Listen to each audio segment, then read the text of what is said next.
بالله من الشيطان الرجيم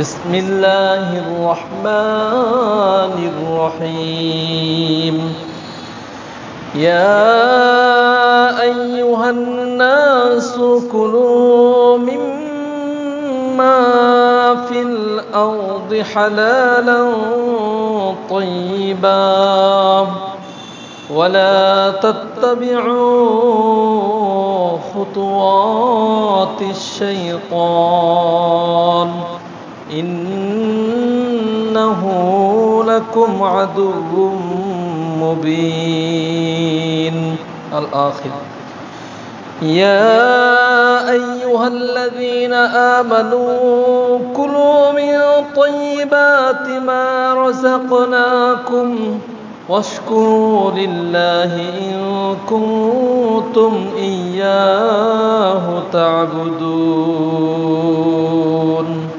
الآخر عن أبي هريرة رضي الله تعالى عنه قال قال رسول الله صلى الله عليه وسلم إن الله طيب لا يقبل إلا طيبا متفق عليه قال الله تعالى في شأن حبيبه إن الله وملائكته يصلون على النبي يا أيها الذين آمنوا صلوا عليه وسلموا تسليما আমরা দরুদ ইব্রাহিম পাঠ করি اللهم صل على محمد وعلى آل محمد كما صليت على إبراهيم وعلى آل إبراهيم إنك حميد مجيد اللهم بارك على محمد وعلى آل محمد كما باركت على إبراهيم وعلى آل إبراهيم إنك حميد مجيد الحمد لله সমস্ত প্রশংসা সেই মহান আল্লাহ রাব্বুল আলামিনের দরবারে যেই মহান আল্লাহ রাব্বুল আলামিন আমাদেরকে সবথেকে বড় নিয়ামত আমাদেরকে সুস্থতা দান করে সবার আগে আগে তার ঘর মসজিদে আসার জন্য তৌফিক দান করলেন সেই মহান রব্বুল আলামিনের দরবারে আমরা অসংখ্য শুকরিয়া জ্ঞাপন করছি আমরা সবাই মিলে বলছি আলহামদুলিল্লাহ হামদান কাসীরান তাইয়িবান মুবারাকান ফি সকল সময় যেন আল্লাহ পাকের শুকরিয়া জ্ঞাপন করতে পারি আল্লাহ রাব্বুল আলামিন সেই তৌফিক আমাদের দান করুন বলেন আল্লাহুম্মা আমিন সেই সঙ্গে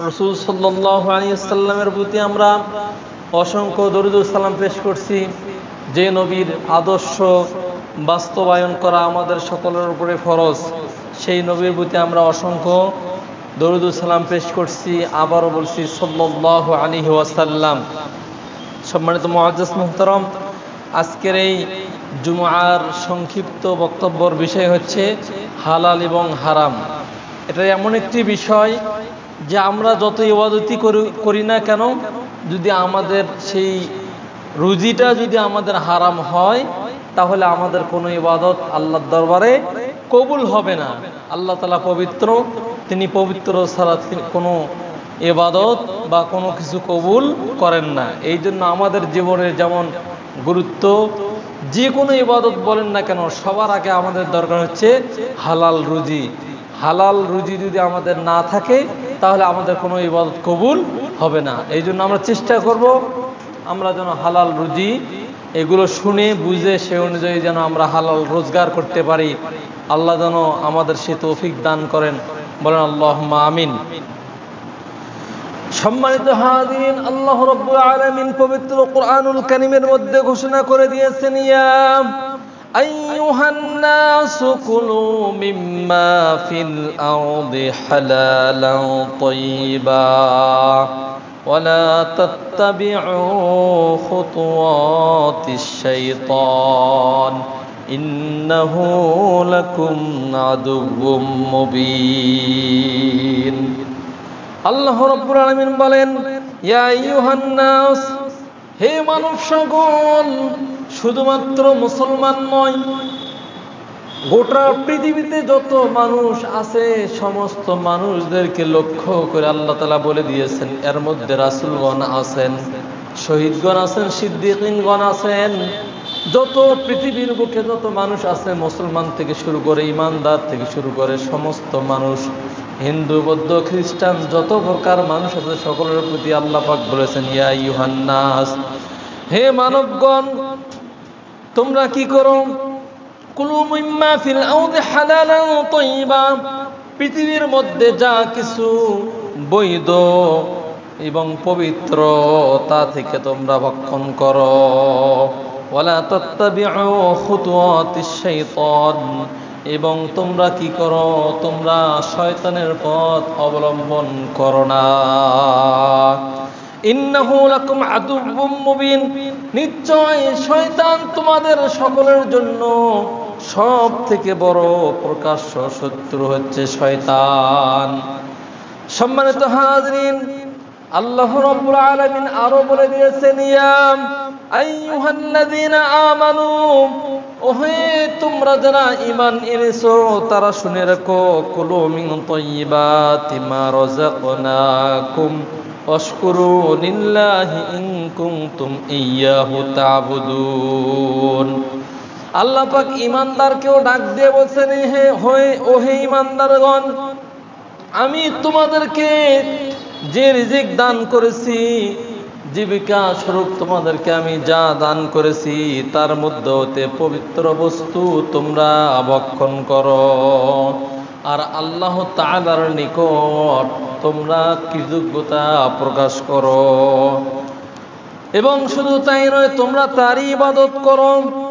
সম্মানিত হাজরিন, সূরা বাকারার 172 নম্বর আয়াতের মধ্যে এভাবে বললেন, আরো আল্লাহ রাব্বুল আলামিন বলে দিয়েছেন যে শুধু একবার বললেন গোটা পৃথিবীর সমস্ত মানুষদেরকে, তারপর আয়াতে শুধুমাত্র ঈমানদারকে বললেন, আবার আল্লাহ রাব্বুল আলামিন গোটা পৃথিবীর সমস্ত মানুষগুলোকে জান্নাতি মানুষে রূপান্তরিত করার জন্য যুগে যুগে নবী রাসূলগণকে পৃথিবীর বুকে পাঠিয়ে দিয়েছেন। তারই ধারায় আমাদের রাসূলকেও দুনিয়াতে আল্লাহ রাব্বুল আলামিন পাঠিয়ে দিয়েছেন। সেই রাসূলগণকে উদ্দেশ্য করে আল্লাহ পাক বলে দিয়েছেন, ইয়া আইয়ুহার রাসূলু কুলু মিনাত তাইয়্যিবাতি ওয়া'মালু সালিহান ইন্নী বিমা তা'মালুনা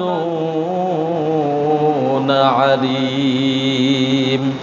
আল্লাহ রাব্বুল আলামিন সূরাতুল মুমিনিনের 51 নম্বর আয়াতের মধ্যে ঘোষণা করে দিয়েছেন, হে রাসূলগণ, তোমরাও পবিত্র বস্তু হতে তোমরা ভক্ষণ করো বা আহার করো, আর তোমরা কি করো, সৎ কর্ম করো। তাহলে দেখেন, এটা এমন একটি বিষয় যেখানে নবী রাসূলদেরকেও বলা হয়েছে, মুমিনদেরকেও বলা হয়েছে, সমস্ত মানুষদেরকে বলা হয়েছে তোমরা হালাল বস্তু, পবিত্র বস্তু তোমরা ভক্ষণ করো, পবিত্র রিজিক তোমরা ভক্ষণ করো। পবিত্র ছাড়া কোনো ইবাদতই কবুল হবে না, যেটাও আল্লাহর রাসূল সাল্লাল্লাহু আলাইহি সাল্লাম বলে দিয়েছেন। সম্মানিত হাজরিন, আর এই আয়াতের মধ্যে রাসূলগণকেও বললেন যে তোমরা কি করো, পবিত্র রিজিক, পবিত্র বস্তু তোমরা আহার করো আর সৎকর্ম করো, আর যা তোমাদেরকে তোমরা যা কিছুই করো না কেন সব বিষয়ে আল্লাহ রাব্বুল আলামিন খবর রাখেন। আমাদের সকল বিষয়ে খবর রাখেন কে? আল্লাহ রাব্বুল আলামিন। আমরা যেভাবেই আমাদের রুজি রোজগার করি না কেন, দুনিয়ার সমস্ত মানুষকে ফাঁকি দিয়ে আমরা অন্যায়ভাবেও রিজিক আমরা তালাশ করতে পারি বা রোজগার করতে পারি, কিন্তু দুনিয়ার সমস্ত মানুষের চোখ ফাঁকি দেওয়া যাবে, আল্লাহর চোখ কি ফাঁকি দেওয়া যাবে? যাবে না। সকল বিষয়ে তিনি জানেন।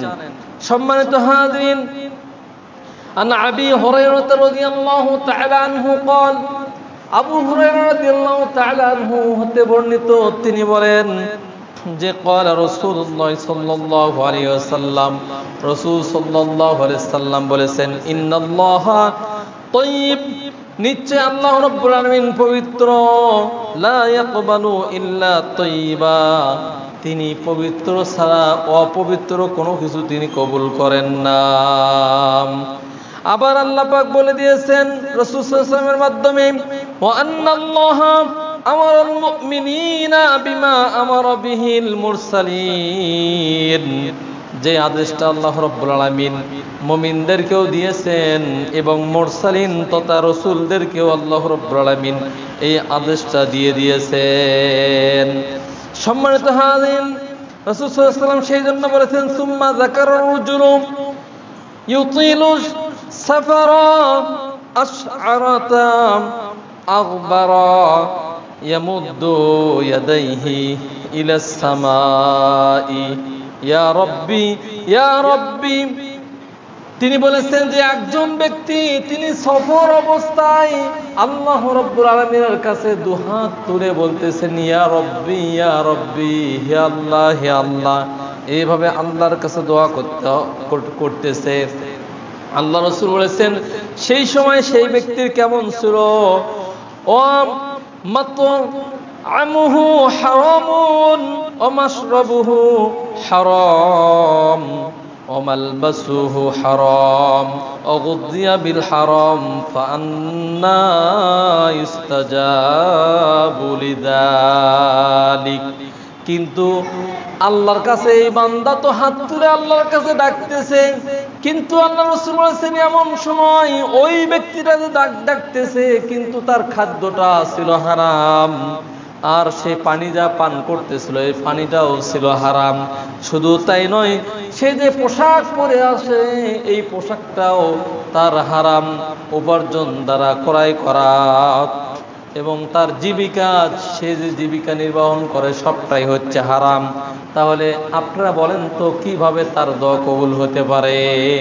আল্লাহ রাসূল তাই বললেন যে তাহলে এতগুলো যার খাদ্য হারাম, যার পানিও হারাম, যার উপার্জন সবকিছু, পোশাকও হারাম, উপার্জন সবকিছুই হারাম, তাহলে তার দোয়া কিভাবে কবুল হতে পারে? সম্মানিত হাজিরিন, এই জন্য হাদিসটা মুসলিমের মধ্যে পাবেন, মিশকাতের মধ্যেও আছে। আরেকটি হাদিসের মধ্যে আবু হুরায়রা রাদিয়াল্লাহু তাআলা আনহু থেকে বর্ণিত, তিনি বলেন রাসূল সাল্লাল্লাহু আলাইহি সাল্লাম বলেছেন, মানুষের সম্মুখে এমন এক যুগ আসবে যখন কেউ পরোয়া করবে না যে কি উপায়ে সে তার সম্পদ সে অর্জন করতেছে, তার রোজগার কি উপায়ে, সে কোনো তোয়াক্কা করবে না। সে তোয়াক্কা করবে না এটি হালাল নাকি হারাম। সেই যুগ আমরা এখন আছি না?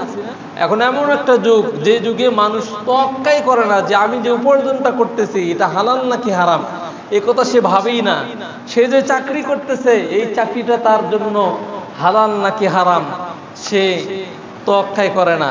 অথচ আমাদের দেশে গর্ব করে যে আমার সন্তান, মানে সে হজ করে আসছে এবং গল্প করে যে আমার সন্তান অমুক ব্যাংকের সব থেকে বড় কর্মকর্তা। আচ্ছা, ব্যাংকের কর্মকর্তার এর যদি চাকরি হালাল হবে না হারাম হবে বলেন তো আপনারা? হালাল হবে? ব্যাংকে সুদী ব্যাংকগুলোর যদি চাকরি করে তাহলে কি হারাম হবে? হ্যাঁ, ইসলামী ব্যাংকের বিষয়ে আলাদা, তারা যদিও বা সেখানেও আপনার হচ্ছে মাসলা মাসাইল আছে, সেখানেও বহু ঝামেলাও আছে, তবুও তারা বাঁচার চেষ্টা করে। কিন্তু সব ব্যাংক তো আর সুদির থেকে, আমাদের দেশে প্রধান যে ব্যাংক সেখানে তো সুদি কারবার, সেখান থেকেই তো তারা ব্যবসা করে। সেখানে অনেক আলেমগণ এখানে একমত হতে পারেন নাই তাদের সাথে যে কি করে ইসলামী ব্যাংক আবার সুদ মুক্ত হতে পারে। তো যে সেই বিষয়ে তারা হিসাব দিবে আল্লাহর কাছে, যেহেতু তারা ইসলামী লিখছে, এখন সেখানে যদি আপনি রাখেন এর হিসাব কে দেবে? তারাই দেবে। সম্মানিত হাজিরিন, কিন্তু সুদী ব্যাংকে যদি আপনি আমি যারাই হোক না কেন, যারা চাকরি করবে তাদের লেনদেন বা তাদের রুজি কিন্তু কোনোদিনও হালাল হবে না, তা দিয়ে গর্ব করাও যাবে না। সম্মানিত হাজিরিন, শুধু তাই নয়, যারা আমরা চাকরি করি, চাকরিতে আসার সময় আপনার যে সময় দেওয়া আছে 8টা থেকে 8 ঘন্টা যে আপনাকে ডিউটি করতে হবে, এর মধ্যে যদি আপনি 1 ঘন্টা যদি ফাঁকি দেন তাহলে এর হিসেবও আল্লাহর কাছে দিতে হবে। কোম্পানিকে বলতে হবে যে আমি 1 ঘন্টা কাজে ফাঁকি দিয়েছি, এই 1 ঘন্টার বিনিময়ে পারিশ্রমিক আপনি কেটে নিয়ে নেন। যদি না বলেন তাহলে আপনার রোজগারটা কি হবে না? হালাল হবে না। যে যে চাকরি করি না কেন, যে যে কাজেই থাকি না কেন, শ্রমিক হন বা যাই হোক, সবার যে চাকরিটা আছে, যে দায়িত্ব আছে, সেই দায়িত্ব ভালো মতো পালন করতে হবে। সম্মানিত হাজিরিন, কিন্তু আল্লাহ রাসূল এখানে বললেন যে এমন একটা যুগ আসবে তখন মানুষ হালাল এবং হারামের তোয়াক্কাও করবে না। কি উপায়ে সে তার রোজগার করতেছে। এখন আমরা অনেকেই আছি টাকা রোজগার করার জন্য হালাল হারামের আমরা তোয়াক্কা করি না। এই জন্য অবশ্যই আপনাকে আপনার ইবাদত যদি কবুল হতে চান, অবশ্যই আপনাকে হালাল উপার্জন করতে হবে, হারামটা বা অবৈধ থেকে আপনাকে বেঁচে থাকতে হবে। সম্মানিত হাজিরিন, হযরত নোমান ইবনে বশির রাদিয়াল্লাহু তাআলা আনহু হতে বর্ণিত, তিনি বলেন রাসূল সাল্লাল্লাহু আলাইহি সাল্লাম বলেছেন যে হালাল এবং হারাম সুস্পষ্ট করে দেওয়া হয়েছে। ইসলামের মধ্যে হালাল এবং হারামকে আল্লাহ রাব্বুল আলামিন কি করে দিয়েছেন? সুস্পষ্ট করে দিয়েছেন। যেটা হালাল সেটা হালাল করে দিয়েছেন, আর যেটা হারাম সেটাও আল্লাহ রাব্বুল আলামিন বলে দিয়েছেন। আর উভয়ের মধ্যে একটা বিষয় আছে যেটা হচ্ছে সন্দেহজনক, সেগুলি হতে আমাদেরকে বেঁচে থাকার জন্য আল্লাহ রাসূল বলে দিয়েছেন যে যেগুলোতে আপনি সিদ্ধান্ত নিতে পারবেন না এটা হালাল নাকি হারাম, সন্দেহযুক্ত যেই জিনিস, আল্লাহ রাসূল বলছেন এরূপ সন্দেহযুক্ত জিনিস থেকে তুমি বেঁচে থাকো। এটাকে পরিহার করতে হবে। যত কিছুর মধ্যে আপনি দেখবেন আপনি একটা জিনিস জানতেছেন এটা হচ্ছে হালাল, আর একটা জিনিস জানতেছেন এটা হচ্ছে হারাম, আর মাঝখানে একটা জিনিস সেটা আপনি জানেন না এটা হালাল নাকি হারাম। এই সন্দেহযুক্ত জিনিস থেকে আপনাকে বেঁচে থাকতে হবে। সম্মানিত হাজিরিন, পক্ষান্তরে যে ব্যক্তি সন্দেহ কোনো কাজে লিপ্ত হবে সেই ব্যক্তি আসলে কিন্তু নিষিদ্ধ কাজই সে করে বসলো। যেমন প্রত্যেক দেশের এক একটা করে সীমানা আছে না? ভারতের পরে আমাদের বাংলাদেশ শুরু হয়ে গেল। আপনি ভারত থেকে বাংলাদেশে ঢুকলেন, তার মানে ভারতের সীমানা শেষ। এখন বাংলাদেশের মধ্যে আপনি আসছেন, তার যে সীমানাটা চতুর্পাশ দিয়ে যে সীমানাটা আছে, এইরকম প্রত্যেক সরকারের যেরকম একটা সীমানা থাকে, আল্লাহ রাব্বুল আলামিন তারও একটা সীমানা আছে। এই সীমানার মধ্যে একটা বিষয় হচ্ছে হালাল, আর একটা হচ্ছে হারাম, আর মাঝখানে একটা বিষয় হচ্ছে সেটা হচ্ছে সন্দেহযুক্ত। এটাই হচ্ছে সীমানা। আপনি যদি কারো ক্ষেতের অর্থাৎ ধান ক্ষেতের আলে যদি আপনি গরু চারান, গরু যদি রাখালিগিরি করেন, তাহলে ওখানে যদি ধরেন ওই আলের ঘাস যদি আপনার গরুতে খাওয়ান, যে কোনো সময় তার ধান খেতে পারে না। এরকম জায়গায় আপনার গরু চালানো যাবে না। আল্লাহ রাসূল সেই জন্য বললেন যে প্রত্যেক রাখাল সেই নিষিদ্ধ যেই এলাকা আছে, যে সীমানা আছে, সেখানে সে পশু কিন্তু সেখানে নিয়ে যাওয়া যাবে না, কারণ কোন সময় যেন তার ক্ষেতের মধ্যে ঢুকে পড়ে বা সেই নিষিদ্ধ জায়গায় যেতে পারে। এই জন্য সন্দেহযুক্ত জিনিস থেকে আমাদেরকে বেঁচে থাকতে হবে। সম্মানিত হাজিরিন, তাহলে আল্লাহ রাব্বুল আলামিনও চরণভূমি তার হালাল এবং হারাম এটা আল্লাহ রাব্বুল আলামিন নির্ধারণ করে দিয়েছেন। সেখানে হালালটা আমাদেরকে হালাল ভাবতে হবে, আর হারামটা থেকে আমাদেরকে বিরত থাকতে হবে। আর এর মাঝখানে যেটা আছে সেটা আমাদের থেকে দূরে থাকতে হবে। যারা দূরে থাকতে পারবে, আল্লাহ রাসূল বলেছেন যে যারা ওই সন্দেহযুক্ত জিনিস থেকে দূরে থাকলো তারা হালাল মেনে চললো, আর যারা সন্দেহযুক্ত জিনিস কোনো কাজ করলো তারা হারামটাই করে বসলো। সম্মানিত হাজিরিন, এই হাদিসের মধ্যে আল্লাহ রাসূল সাল্লাল্লাহু আলাইহি সাল্লাম শেষে একটি কথা বলে দিয়েছেন যে আল্লাহ রাসূল সাল্লাল্লাহু আলাইহি সাল্লাম বলেছেন ওয়া ইন্না ফিল জাসাদি মুদগা, তিনি বলেছেন মানুষের দেহের মধ্যে একটি অঙ্গ আছে, ইযা সলুহাত সলুহাল জাসাদু কুল্লুহু, সেই ছোট্ট জিনিসটা যদি কারো ভালো হয়ে যায় সমস্ত শরীরটা তার জন্য ভালো হয়ে যাবে। ওয়াইদা ফাসাদাত ফাসাদাল জাসাদু কুল্লুহু, আর সেই ছোট্ট জিনিসটা যদি নষ্ট হয়ে যায় তার গোটা শরীরটা নষ্ট হয়ে যাবে। আর এই জিনিসটা হচ্ছে আলা ওয়াহিয়াল কলব, সেটা হচ্ছে মানুষের অন্তর। এই যে অন্তর যদি কারো নষ্ট হয়ে যায়, অন্তরের মধ্যে যদি শিরক থাকে, অন্তরের মধ্যে যদি বিদআত থাকে, অন্তরের মধ্যে যদি আপনার হারাম খাওয়ার চিন্তা ভাবনা থাকে, অন্তরটা যদি আপনার হারামের দিকে চলে যায় তাহলে আপনার শেষ। এই অন্তরটা আপনাকে পরিষ্কার করতে হবে। অন্তরটা আগে আপনি আল্লাহর হালাল দিয়ে আপনার অন্তরটা পরিষ্কার করতে হবে, যে আমি যেন সবখানে হালাল রোজগার করতে পারি, ইবাদত বন্দেগী করতে হবে, শিরিক বিদআত থেকে বাঁচতে হবে। এক কথায় অন্তরটা পরিষ্কার করতে হবে সবার আগে। ঈমান আনে কোথায় দিয়ে? আমরা তো অন্তর দিয়ে ঈমান আনতে হবে। ঈমান যদি অন্তর দিয়ে আনতে পারি তাহলে তো আমাদের জন্য জান্নাত। সম্মানিত তিনি বলেন যে রাসূল সাল্লাল্লাহু আলাইহি সাল্লাম বলেছেন যে কুকুর বিক্রয় করা মূল্য তোমাদের জন্য ঘৃণিত। কুকুর একটা ঘৃণিত বস্তু, আর তার মূল্য গ্রহণ করা এটাও আমাদের জন্য কি করে দিয়েছেন? হারাম করে দিয়েছেন। শুধু চাই নয়, যেই ব্যক্তি ব্যভিচারিণী, তার ব্যভিচার করার কারণে যেই মূল্য সে গ্রহণ করে এটাও তার জন্য হারাম এবং অতি জঘন্য। আর সিংহা লাগানোর কারণে যেই মূল্য সেই পায় এটাও হচ্ছে একটা ঘৃণিত কাজ। তাহলে কুকুর বিক্রয় করে তার মূল্য এটা খাওয়া আমাদের জন্য কি? হারাম। আর এই কাজটাও একটা ঘৃণিত কাজ। এবং ব্যভিচার করে, এই যে মহিলারা ব্যভিচার করে, আমাদের দেশে তো লাইসেন্সধারী কিছু পতিতালয় আছে যেখানে সরকারিভাবে পারমিশন দেওয়া হয়েছে। এটা আমাদের জন্য দুঃখের বিষয় যে এই কাজ করে খায়, সেটা আবার সরকার কিভাবে বৈধতা দিয়ে দেয়, আবার মুসলিম রাষ্ট্র কি করে সেটা বলে থাকে। সম্মানিত হাজিরিন, এর থেকে বেঁচে থাকতে হবে।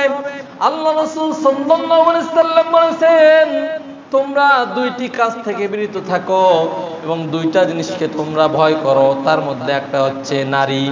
নারী জাতিকে ভয় করতে হবে, কারণ নারীর মাধ্যমে যে কোনো সময় জিনা হয়ে যেতে পারে। এবং আল্লাহকে ভয় করো। আল্লাহ বলছেন যে ফাত্তাকুল্লাহ ওয়াত্তাকুন নিসা। যেমন আল্লাহকে ভয় করতে হবে তেমন নারীদেরকেও ভয় করতে হবে, ভয় করে চলতে হবে। আর একটা বিষয়, আর এক হাদিসের মধ্যে আল্লাহ রাসূল সাল্লাল্লাহু আলাইহি সাল্লাম বলেছেন যে তোমরা নারীকে ভয় করো, নারীর থেকে, নারীর ফিতনা থেকে বেঁচে থাকো। আর একটা হচ্ছে সম্পদের লোভ থেকে তোমরা বেঁচে থাকো। কারণ একটা ক্ষুধার্ত বাঘকে যদি একটা বকরির পালের মধ্যে ছেড়ে দেওয়া হয়, তাহলে ক্ষুধার্ত বাঘ কি করবে? বকরিকে আদর করবে না? ওর ঘাড় মোটকে সঙ্গে সঙ্গে কি করবে? সে খাওয়া শুরু করে দিবে।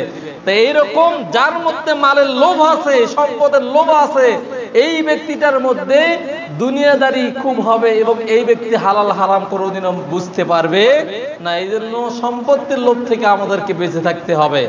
সম্পত্তির লোভ, তারপর ক্ষমতার লোভ, তারপরে দায়িত্বশীলরা দায়িত্ব পাওয়ার লোভ, এইরকম যা কিছু আছে এগুলো থেকে আমাদেরকে বেঁচে থাকতে হবে। অন্তরকে আমাদেরকে পরিশুদ্ধ করতে হবে। সম্মানিত হাজিরিন, আবু মাসউদ আনসারী রাদিয়াল্লাহু তাআলা আনহু থেকে বর্ণিত, তিনি বলেন, এখানেও বলেছেন যে এই হাদিসের মধ্যেও বলে দিয়েছেন যে কুকুরের মূল্য এবং হচ্ছে জিনাকারীর উপার্জন এবং গণকের উপার্জন খেতে আল্লাহ রাসূল সাল্লাল্লাহু আলাইহি সাল্লাম নিষেধ করেছেন। আবু হুযায়ফা রাদিয়াল্লাহু তাআলা আনহু বলেন, রাসূল সাল্লাল্লাহু আলাইহি সাল্লাম নিষেধ করেছেন যে নাহান সামানিদ দাম। রাসূল সাল্লাল্লাহু আলাইহি সাল্লাম নিষেধ করেছেন রক্ত বিক্রয় করে তার মূল্য গ্রহণ করতে। আমাদের দেশে কিছু নেশাখোর আছে, তারা রক্ত বিক্রি করে নেশা করে। টাকা নাই, যার কারণে কি করে? রক্ত বিক্রি করে সে নেশা করে, এমন আছে না? আবার অনেকে আছে যে রক্ত মানুষকে দিচ্ছে, তার বিনিময়ে টাকা নেয়। তাহলে রক্ত বিক্রি করে টাকা নেওয়া যাবে? যাবে না। এটা হারাম করে দিয়েছেন আল্লাহ রাসূল সাল্লাল্লাহু আলাইহি সাল্লাম। সম্মানিত হাজিরিন, তারপরে বলেছেন কুকুর বিক্রি করে তার মূল্য হতে, এটাও হারাম করে দিয়েছেন। ব্যভিচার বা জেনার বিনিময়ে যেই টাকা অর্জন করে এটাও তিনি কি করেছেন? হারাম করে দিয়েছেন। শুধু তাই নয়, যারা সুদখোর, যারা সুদ দেয় এবং যারা গ্রহণ করে, উভয়টাই আল্লাহ রাসূল সাল্লাল্লাহু আলাইহি সাল্লাম হারাম করে দিয়েছেন। আর সুদ খাওয়া আল্লাহ তো কি করে দিয়েছেন? হারাম করে দিয়েছেন। ওয়া হাল্লাল্লাহুল বাইআ ওয়া হাররামার রিবা। আল্লাহ রাব্বুল আলামিন ব্যবসাকে কি করেছেন? হালাল করেছেন। আর সুদকে কি করে দিয়েছেন? সুদকে চিরদিনের জন্য হারাম করে দিয়েছেন। সুদ হারাম জানে না এমন লোক কি আছে? মুসলমান কেন, হিন্দু জানে যে সুদ খাওয়া যাবে না। আর আমাদের দেশে এখন হিন্দুদের মুসলমানদের কারণে হিন্দুরা তো এখানে আসতেই পারবে না, কারণ মুসলমানদের মধ্যে এই সুদ খাওয়া সব থেকে বেশি। অথচ আপনারা দেখেন, একজন উদাহরণ দিচ্ছে, আপনার মন খারাপ করবেন না, একজন সব থেকে একজন ভালো মানুষ, সেই যদি সুদ খায় আপনারা তাকে ভালো মনে করেন, কারণ সে লোকটা সুদ খায় খাক কিন্তু ভালো কাজ করে। কিন্তু একজন যুবক সে যদি কার সাথে জিনা করে, তাহলে আপনারা সে সব থেকে কি করবেন, তাকে খারাপ মনে করবেন। অথচ যেই বান্দা সুদ খায় সে 36 বার জিনা করে, সামান্য পরিমাণ যদি সুদ খায় 1 দিরহাম পরিমাণ 36 বার, তো মায়ের সাথে, আপন মায়ের সাথে জিনা করার মতো পাপ পৃথিবীতে এমন জঘন্য পাপের মতো করে থাকে, তারপর মানুষ তাকে ভালো করে। এমন জঘন্য সমাজে আমরা বাস করি, এই জন্য সুদ থেকে আমাদেরকে বেঁচে থাকতে হবে। সম্মানিত হাজিরিন, তিনি আরো লানত করেছেন যে ওই ব্যক্তির প্রতি যে দেহের কোন অংশে নাম বা উল্কি এগুলো অঙ্কন করে, যেই বান্দাগুলো, তাকে আল্লাহ রাসূল সাল্লাল্লাহু আলাইহি সাল্লাম তার উপরে লানত করেছেন। এবং শুধু তাই নয়, যারা ছবি অঙ্কন করে তাদেরকে আল্লাহ রাসূল সাল্লাল্লাহু আলাইহি সাল্লাম লানত করেছেন। তাহলে মনে করেন আপনি একজন আর্টিস্ট, আপনি কি করতেছেন, এই যে ভালো ভালো বোনের ছবি আঁকতেছেন, সমস্যা নাই, কিন্তু বোনের ছবি আঁকার পরে কি নদীর ছবি আঁকতেছেন, কিন্তু মাঝখানে নদীর উপর দিয়ে একটা পাখি উড়ে যাইতেছে, এরকম একটা সিনারি দিলেন, তাহলে ওটা আর জায়েজ থাকলো না, ওটা কি হয়ে যাবে, ওর মূল্য হারাম হয়ে যাবে। কোনো পশু পাখি প্রাণীর এগুলো ছবি অঙ্কন করা ইসলামে নিষিদ্ধ করে দেওয়া হয়েছে, হারাম করে দেওয়া হয়েছে। সম্মানিত হাজিরিন, শুধু তাই নয়, জাবের রাদিয়াল্লাহু তাআলা আনহু বলেন, রাসূল সাল্লাল্লাহু আলাইহি সাল্লাম বলেছেন, যে দেহের গোশত হারাম মাল দ্বারা গঠিত হয়েছে, যে দেহের গোশত বা যে শরীরটা হারাম দ্বারা যেই শরীরটা তৈরি হয়েছে, সেই শরীর কোনোদিনও জান্নাতের মধ্যে প্রবেশ করবে না। হারাম মালে গঠিত দেহের জন্য জান্নাত সমীচীন নয়। এই জন্য জান্নাতে যেতে হলে অবশ্যই আপনার দেহটাকে আগে কি করতে হবে, পবিত্র বস্তু দ্বারা তৈরি করতে হবে, হালাল বস্তু দ্বারা আপনার দেহটা তৈরি করতে হবে। হালাল ছাড়া, হারাম দ্বারা কি হবে না, আপনার কি হবে না, সেই দেহটা কোথায় যাবে, জাহান্নামে যাবে। সম্মানিত হাজিরিন, হাসান ইবনে আলী রাদিয়াল্লাহু তাআলা আনহু থেকে বর্ণিত, তিনি বলেন, রাসূল সাল্লাল্লাহু আলাইহি সাল্লাম বলেছেন যে আমি ভালোভাবে স্মরণ, তিনি বলেছেন যে রাসূল সাল্লাল্লাহু আলাইহি সাল্লাম একটি কথা বলেছেন, আমি সব থেকে ভালোভাবে সেটা স্মরণ রেখেছি, যে কাজে, মনের মধ্যে যে কোনো কাজে যদি খটকা লাগে, সন্দেহ লাগে, তাহলে সে কাজ পরিহার করাটা, সেটা অবশ্যই তাকে পরিহার করতে হবে, সেই কাজটা অবলম্বন করতে হবে।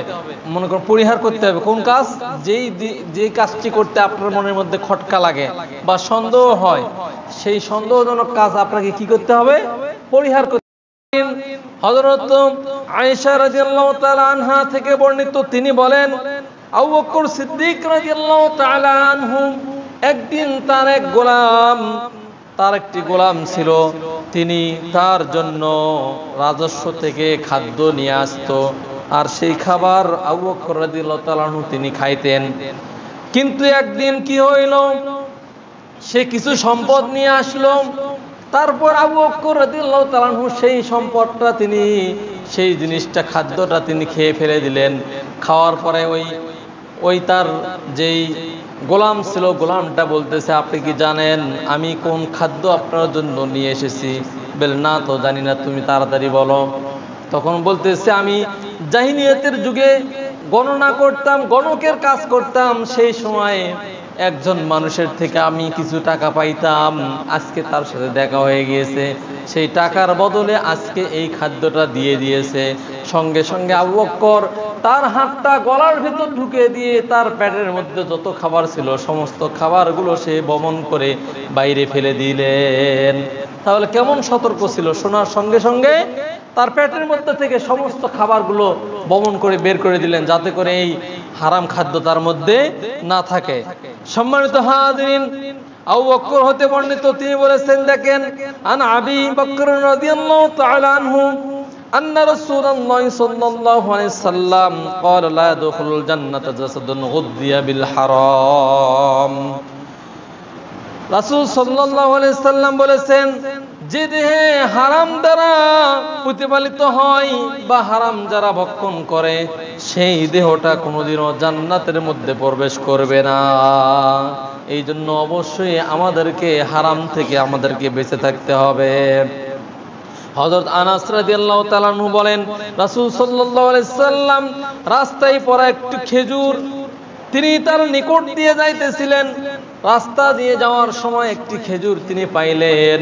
খেজুরটা পাওয়ার পরে তার পেটের মধ্যে ক্ষুধার কারণে আল্লাহ রাসূল বললেন, আমি ওই খেজুরটা খেয়ে নিতাম, কিন্তু আমার সন্দেহ হলো না জানি এইটি কোনো সদগার খেজুর হতে পারে, যার কারণে তিনি আর সেটি খান নাই। আল্লাহ রাসূলের সাল্লাল্লাহু আলাইহি সাল্লাম তিনি এমন সময় 7 দিন ধরে না খায়া থাকতেন। 1 মাস ব্যাপী তাদের চুলায় কোনো আগুন জ্বলতো না। 2টা কালো খাবার তাদের খাদ্য ছিল, একটা হচ্ছে পানি আর একটা হচ্ছে খেজুর। তো এইরকম তিনি কষ্ট করে গিয়েছেন। এমনকি শুধু তাই নয়, আপনারা যদি ইতিহাস খোঁজেন সেখানে পাবেন রাসূল সাল্লাল্লাহু আলাইহি সাল্লাম যখন মদিনায় যখন গেলেন, যাওয়ার পরে যখন মসজিদে নববী তিনি যখন গড়বেন, যারা জমিদাতা ছিল সবাই এসে বলল যে আমরা জমিটা আপনাকে এমনি দিয়ে দেব, আল্লাহর জন্য আমরা দান করে দেব, আর এটা আমাদের জন্য একটা সৌভাগ্যের বিষয়। তখন আল্লাহ রাসূল বললেন যে না, আমি টাকার বিনিময়ে সাদা তোমাদের এই সম্পদ আমি নেব না, কারণ আল্লাহ রাসূল হচ্ছে আপনারা আমার গোটা পৃথিবীর সকল মানুষের সর্দার। তারা যদি ওইভাবে দান নিত তাহলে অনেক জায়গায় এটা প্রচলন করতো যে মসজিদ করব, দেওয়াই লাগবে তোমাকে জায়গা, বা সবাই মিলে ধরতো আল্লাহ রাসূলের সময় তারা দান করেছেন, তুমি কেন দান করবে না, এইভাবে বলতো। কিন্তু আল্লাহ রাসূল দান নেয় নাই, সেটি সমস্ত সম্পত্তিটা তিনি ক্রয় করে নিয়েছেন। ক্রয় করে নেওয়ার পরে তারপরে কি করছেন, সেখানে মসজিদ তৈরি করেছেন। সম্মানিত হাজিরিন, এই জন্য জুলুম করে কারো সম্পদ কোনোভাবে নেওয়া যাবে না।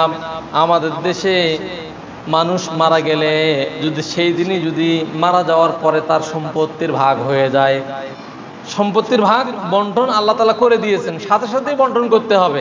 তা আমাদের দেশে দেখে মা বোনেরা আছে, এরা লজ্জা শরম করে সেদিন চায় না, আর ভাইয়েরা আছে এরা জুলুম করে তাদের অধিকারগুলো দেয় না। আমাদের দেশে এটা আছে না?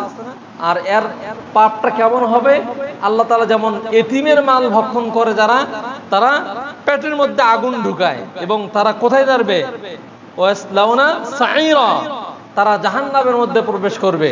দুনিয়াতেই তারা আগুন ঢুকাচ্ছে, জাহান্নামের আগুন, জাহান্নামের মধ্যে তারা চলে গিয়েছে।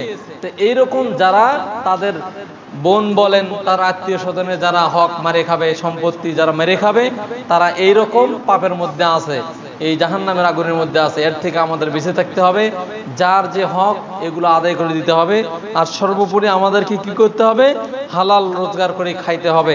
হালাল ছাড়া আমাদের কোনো ইবাদত আল্লাহ তাআলা কবুল করবেন না।